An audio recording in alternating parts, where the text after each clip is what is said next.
So the reason you clicked on this video was probably because you were watching someone play a level, and when they went through a ship portal... What? Whoa, dude, what the frick is that? Wow, that's so sick. It's so quirky and funny. Oh my god, I need that. And so today, I'm going to be teaching you how to get the Zobros backwards ship. Also, I should mention right now that this tutorial only works if you have the ship unlocked. So if you don't have the ship unlocked, I'm sorry.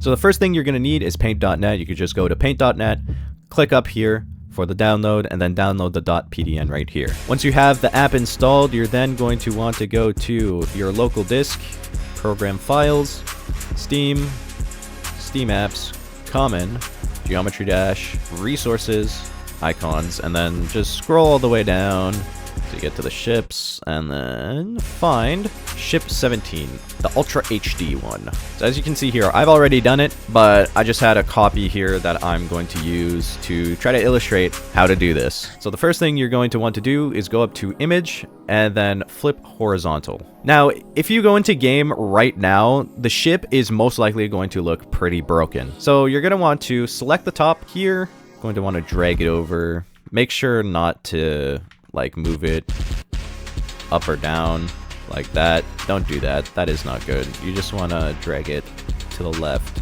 straight. You're gonna want to have it kind of close to the end there. You might have to move the top or bottom portion here left or right depending on how they show up. If like the tail's cut off here, you might have to move it just a little more to the left, but it's very finicky, so you'll definitely have to adjust. Also, I don't move the glow, so I can't really help you with the glow. I don't use glow anymore, guys. So once you got that and move it kind of close, probably like just barely not touching there, all you're gonna do is just hit the save button, and then it'll probably pop up here and just say, are you sure? And then you just hit OK. But this is what it's going to look like. And then what you're going to want to do is go back, and right above the picture you just edited is the plist. If you have Visual Studio Code, you can just double click it and it'll automatically open with it, but you can also just edit it in the notepad, because all you're going to do is just change the sprite offset down here and down here. So these two are the only ones you're worrying about. If you do use glow, then you'll have to worry about it down here as well. But again, I don't use glow, so I can't really help you with that. Sorry.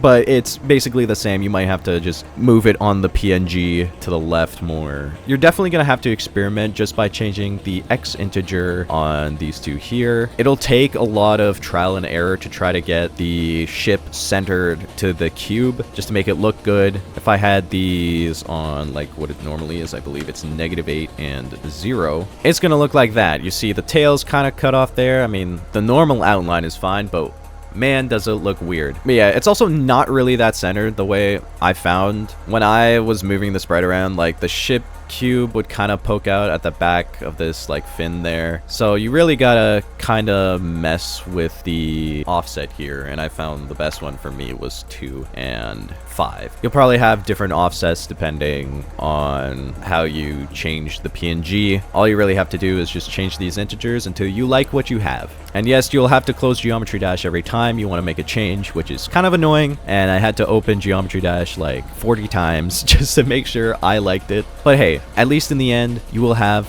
an awesome looking ship. But yeah, that is it for this tutorial. I hope you enjoyed. If you have any questions, please feel free to leave them in the comments below, and I'll try to help as much as possible. Now, enjoy being Zobros real.